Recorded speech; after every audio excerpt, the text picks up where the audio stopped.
संध्या बाती के नियम जान लो वरना बर्बाद हो जाओगे। राधे राधे दोस्तों, हमारे चैनल धार्मिक कहानियां भजन एंड कीर्तन पर आपका बहुत बहुत स्वागत है। दोस्तों, संध्या पूजा यानी शाम के वक्त की पूजा को भी हिंदू धर्म में खासा महत्व दिया गया है।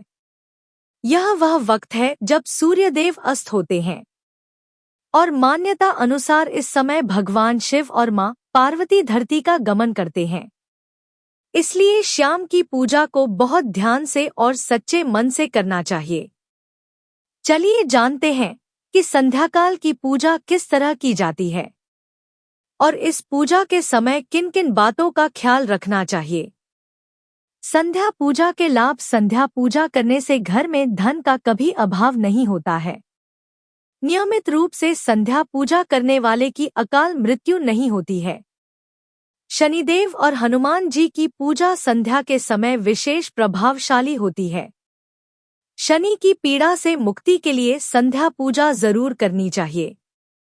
कर्ज, रोग और शत्रु मुक्ति के लिए संध्या पूजा ज्यादा कारगर होती है। संध्या पूजा की विधि। संध्या पूजा सूर्यास्त के समय के लगभग करनी चाहिए। स्नान करना उत्तम होगा, अन्यथा ठीक तरीके से हाथ पैर धो ले। इस समय की पूजा में घी या तिल के तेल का दीपक जलाएं। इसके बाद सबसे पहले गायत्री मंत्र का जाप करें। फिर जो कोई भी मंत्र आप जाप करते हो जाप करें। पूरे घर में या तो धूप जलाएं या आरती दिखाएं। संध्या पूजा की सावधानियां। संध्या पूजा के पूर्व कुछ ना खाएं। संध्या पूजा में घर के जितने लोग होंगे उतना ही अच्छा होगा। संध्या पूजा बिना दीपक के नहीं करनी चाहिए।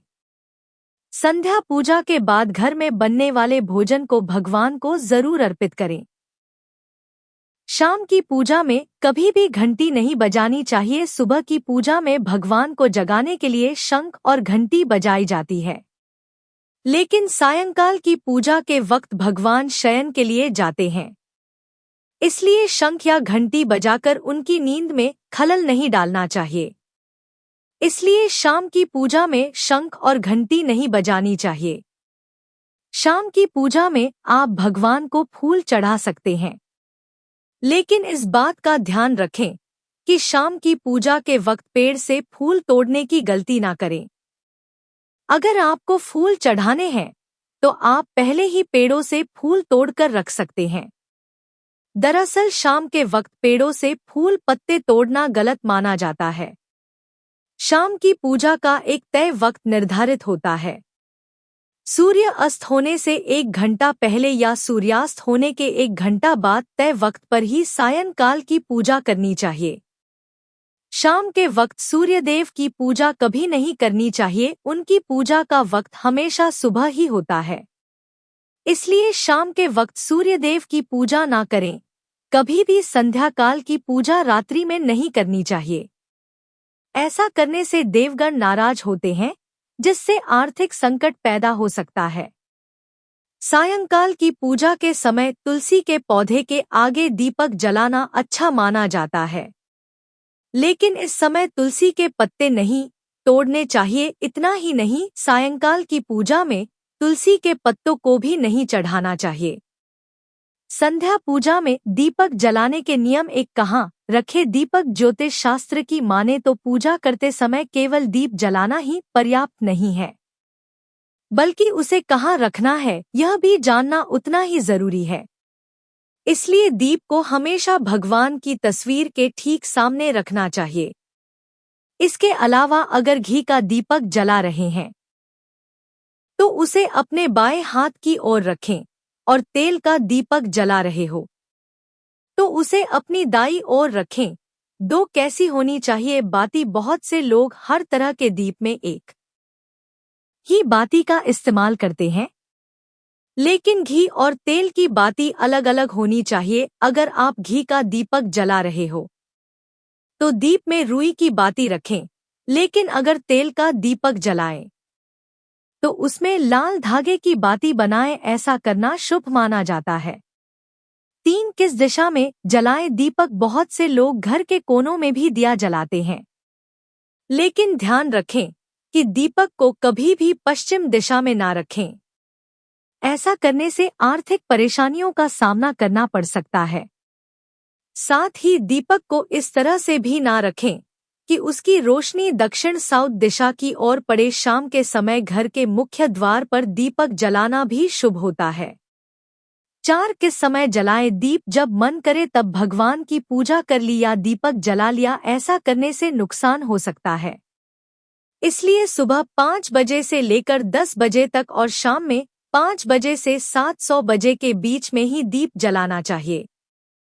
5 कैसा हो दीपक? ध्यान रहे कि आप पूजा में जिस दीप का इस्तेमाल कर रहे हो वह कहीं से भी खंडित नहीं होना चाहिए। खंडित दिए में दीप जलाने से देवी लक्ष्मी अपसन हो सकती है। साथ ही दीपक जलाने से पहले दिए को अच्छे से साफ कर ले। अगर पूजा करते वक्त किसी कारण दीपक बुझ जाए तो उसे तुरंत दोबारा जलाकर ईश्वर से क्षमा याचना कर ले। पूजा के दौरान दीपक बुझना।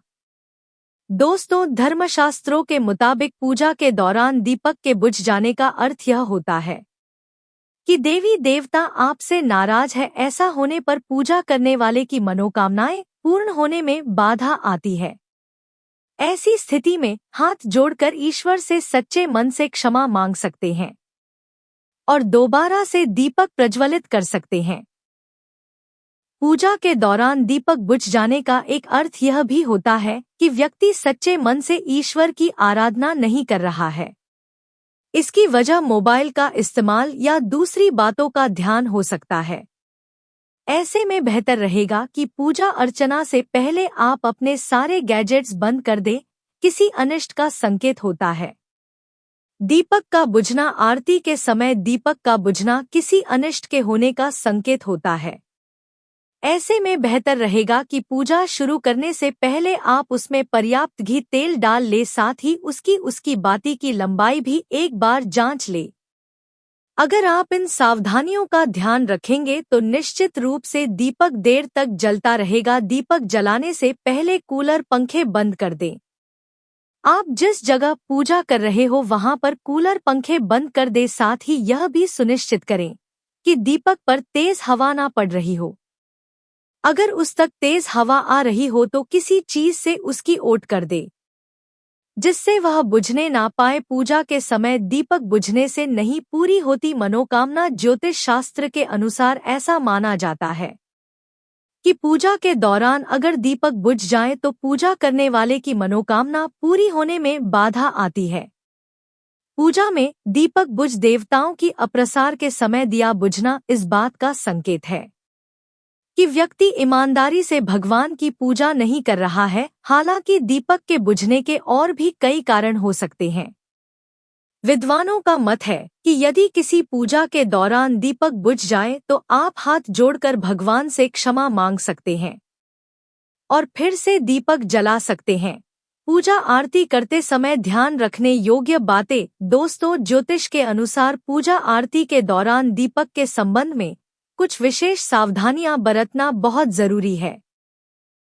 किसी भी व्यक्ति को इस बात का पूरा ध्यान नहीं रखना चाहिए कि पूजा या आरती के दौरान दीपक बाहर ना जाए। इसलिए दीपक बनाते समय इस बात का पूरा ध्यान रखना चाहिए कि दीपक में पर्याप्त मात्रा में तेल या घी हो। हमें दिए में इस्तेमाल होने वाले रुई के बारे में अच्छी जानकारी होनी चाहिए। इससे उत्पन्न बत्ती ठीक से बनानी चाहिए। इस बात का भी ध्यान रखना चाहिए कि जिस स्थान पर आरती की जा रही हो उस स्थान पर हवा बहुत तेज ना चले। अगर पंखा कूलर इधर उधर चल रहा है तो उसे बंद करना एक अच्छा विकल्प है। तो दोस्तों, आशा करती हूँ कि जानकारी आपको अच्छी लगी होगी। वीडियो पसंद आई हो तो इसे लाइक करें और चैनल को सब्सक्राइब करें। हमें कमेंट में लिखें राधे राधे।